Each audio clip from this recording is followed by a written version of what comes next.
تمام دیکھنے اور سننے والوں کو پیار بھرا سلام۔ حضرت امام حسین علیہ السلام کا پالا ہوا شیر ابو الحارث کون تھا اور یہ کہاں سے آیا تھا؟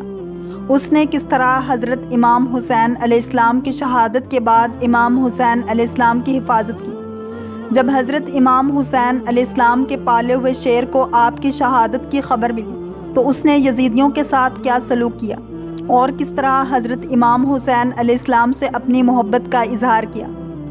روایات میں آتا ہے کہ امام حسین علیہ السلام نے اپنے بچپن میں ایک شیر کو پالا تھا جس کا نام ابو الحارث تھا۔ ایک مرتبہ حضرت علی کرم اللہ وجہ الکریم ایک مقام پر کھڑے ہو کر خطبہ ارشاد فرما رہے تھے کہ اسی دوران چند لوگ دوڑتے ہوئے حضرت علی کی خدمت میں حاضر ہوئے۔ جب حضرت علی کرم اللہ وجہ الکریم نے ان سے پوچھا تو انہوں نے بتایا کہ ایک شیر دوڑتا ہوا آپ کے پاس آ رہا ہے۔ ان لوگوں کی بات سن کر حضرت علی کرم اللہ وجہ الکریم فرمانے لگے کہ تم لوگ بیٹھ جاؤ، یہ شیر تم لوگوں کو کوئی نقصان نہیں پہنچائے گا۔ یہ گفتگو ابھی جاری تھی کہ ایک بہت بڑا شیر حضرت علی کرم اللہ وجہ الکریم کی خدمت میں حاضر ہوا اور آپ کے قدموں میں سر رکھ کر آپ کو سلامی دینے لگا۔ اس شیر کے ساتھ ایک چھوٹا سا بچہ بھی تھا جس کو اس نے حضرت علی کرم اللہ وجہ الکریم کی خدمت میں پیش کر دیا اور بتایا کہ یہ بچہ یتیم ہے اور میں اس کی ماں ہوں۔ اپنی زبان میں حضرت علی کرم اللہ وجہ الکریم سے فریاد کرنے لگی کہ چاہتی ہوں کہ یہ بچہ آپ کی خدمت میں رہ کر جوان ہو، اگر یہ آپ کی خدمت میں رہے گا تو محفوظ ہوگا۔ حضرت علی کرم اللہ وجہ الکریم نے فرمایا اسے ہمارے پاس چھوڑ دو، اس کو یتیمی کا احساس نہیں ہونے دوں گا اور میں اسے اس کے سپرد کروں گا جو یتیموں کی پرورش کرنا جانتا ہو۔ حضرت علی کرم اللہ وجہ الکریم نے شیرنی کو بتایا کہ میرا ایک بیٹا حسین ہے، ان سے زیادہ یتیموں سے پیار اور محبت کرنا کوئی نہیں جانتا۔ اس کے بعد امام علی نے امام حسین علیہ السلام کو اپنے پاس بلایا اور شیر کا بچہ آپ کے سپرد کر دیا۔ امام حسین علیہ السلام اس شیر کے بچے کے ساتھ بہت محبت کیا کرتے تھے اور وہ شیر کا بچہ بھی آپ کے ساتھ بہت محبت کرتا تھا۔ حضرت امام حسین علیہ السلام کا گھر مسجد کے ساتھ ہی تھا، وہ شیر باہر بیٹھا رہتا تھا۔ وقت گزرتا گیا اور شیر جوان ہو گیا۔ کچھ لوگ نبی کریم صلی اللہ علیہ وآلہ وسلم کے پاس آئے اور کہنے لگے، یا رسول اللہ صلی اللہ علیہ وآلہ وسلم، حسین کا شیر جوان ہو گیا ہے، ہمیں ڈر رہتا ہے کہ کہیں ہمیں کاٹ نہ لے، جنگل کی چیز ہے، جنگل میں ہی اچھی لگتی ہے، یا رسول اللہ صلی اللہ علیہ وآلہ وسلم اس کو جنگل چھوڑیں۔ نبی کریم صلی اللہ علیہ وآلہ وسلم نے فرمایا کل تم کو یہ شیر مدینہ میں نظر نہیں آئے گا۔ شام کو نبی کریم صلی اللہ علیہ وآلہ وسلم امام حسین علیہ السلام کے پاس آئے، پیار کیا اور فرمایا بیٹا حسین تمہارا شیر تو جوان ہو گیا ہے۔ امام حسین علیہ السلام مسکرائے اور نانا جان کی گردن میں باہیں ڈال کر بولے، نانا جان جیسے جیسے بڑا ہوتا جا رہا ہے مجھ سے زیادہ محبت کرتا جا رہا ہے، میرے بغیر رہتا نہیں ہے۔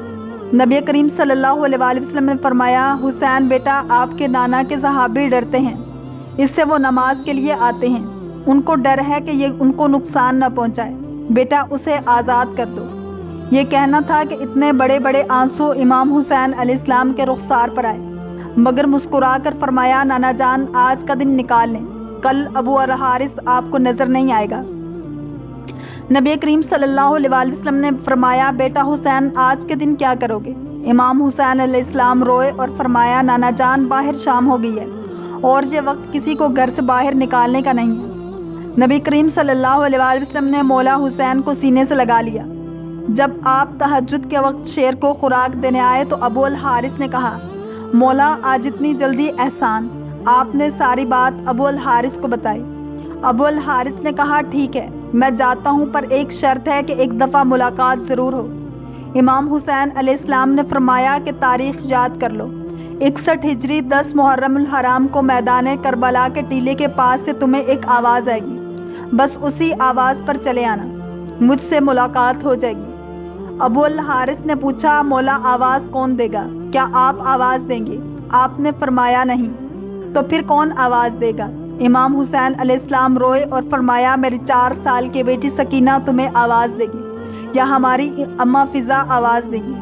آج بھی کربلا معلیٰ میں وہ مقام موجود ہیں جہاں کھڑے ہو کر بی بی فضا نے ابو الحارث شیر کو آواز دی تھی۔ ادریس بن عبداللہ سے روایت ہے کہ جب حضرت امام حسین علیہ السلام شہید ہو گئے، لشکر عمر بن سعد نے چاہا کہ آپ کی لاش مطہر کو پامال کریں۔ اس وقت جناب فضہ جو حضرت فاطمہ الزہرا سلام اللہ علیہا کی نیز تھیں، انہوں نے حضرت زینب سلام اللہ علیہا سے عرض کیا کہ اے محترمہ، کہ حضور اکرم صلی اللہ علیہ وآلہ وسلم نے جب سفینہ غلام آزاد کیا تو ان کی کشتی دریا میں تھی اور ایک جزیرہ پر ٹھہری۔ اس جزیرہ میں ایک شیر رہتا تھا۔ وہ سفینہ پر حملہ آور ہوا تو میں نے اس شیر کو مخاطب کر کے کہا، اے شیر، میں آزاد کردہ رسول خدا صلی اللہ علیہ وآلہ وسلم ہوں، مجھے اذیت نہ دے۔ جیسے ہی شیر نے آپ صلی اللہ علیہ وآلہ وسلم کا نام سنا، فوراً راستے سے ہٹ گیا اور ہلاک کرنے سے باز رہا اور راستے تک پہنچا دیا۔ پھر فضہ نے کہا، اے زینب عالیہ، میں نے سنا ہے کہ ہوائی کربلا میں ایک شیر رہتا ہے، اگر آپ اجازت دیں تو میں جا کر شیر کو آواز دوں اور اس دلدوز واقعے کی اطلاع کروں، شاید کہ شیر حفاظت کے لیے آ سکے۔ جناب زینب خاتون نے فضہ کو اجازت دی اور جناب فضہ نے تعمیل حکم میں صحرا کا رخ کیا اور نامعلوم کس قدر مسافت طے کی اور کس طرف گئی۔ بہرحال شیر تک پہنچی۔ شیر نے جیسے دیکھا چنگھاڑا اور مگر فضہ نے بآواز بلند فرمایا، اے شیر، کیا تجھے معلوم ہے کہ یہ لشکر آدھا سلطان دین و دنیا سبط رسول خدا صلی اللہ علیہ وآلہ وسلم کی لاش کو پامال کرنا چاہتا ہے؟ جیسے ہی شیر نے جناب فضہ سے یہ سنا، قتل گاہ کی طرف چلا، لاش امام حسین علیہ السلام کے نزدیک پہنچا اور بحسرت نظر ڈالی اور اپنے دونوں ہاتھوں کے درمیان لاش مطہر کو لے لیا۔ اس حیوان نے خون امام حسین علیہ السلام سے پیشانی رنگین کی اور روتا رہا۔ جب کوفی لوگ گھوڑوں پر سوار ہو کے امام حسین علیہ السلام کی لاش کو پامال کرنے آئے، دیکھا کہ شیر موجود ہے۔ گھوڑے وہاں نہ ٹھہر سکے اور بے قابو ہو کر بھاگ نکلے۔ سواروں نے بھی پلٹ کر نہیں دیکھا۔ جب اس واقعے کی عمر بن سعد ملعون کو خبر ہوئی تو کہنے لگا کہ اس کو کسی پر ظاہر نہ کیا جائے، یہ ایک فتنہ ہے۔ جناب فضہ نے شیر کے آنے کی خبر جناب زینب سلام اللہ علیہا کو سنائی اور اس طرح امام حسین علیہ السلام کی لاش پامال ہونے سے محفوظ رہی۔ واللہ تعالی عالم ورسولہ عالم۔ اللہ کریم ہم سب کو دین اسلام کی پیروی کرنے والا اور عشق مصطفیٰ صلی اللہ علیہ وآلہ وسلم نصیب فرمائے اور عشق مصطفیٰ صلی اللہ علیہ وآلہ وسلم نصیب فرمائے۔ اگر آپ کو یہ ویڈیو پسند آئی ہے تو لائک، شیئر اور سبسکرائب کرنا مت بھولیے تاکہ ایسی ہی اسلامک انفارمیٹیو ویڈیوز آپ تک پہنچتی رہیں۔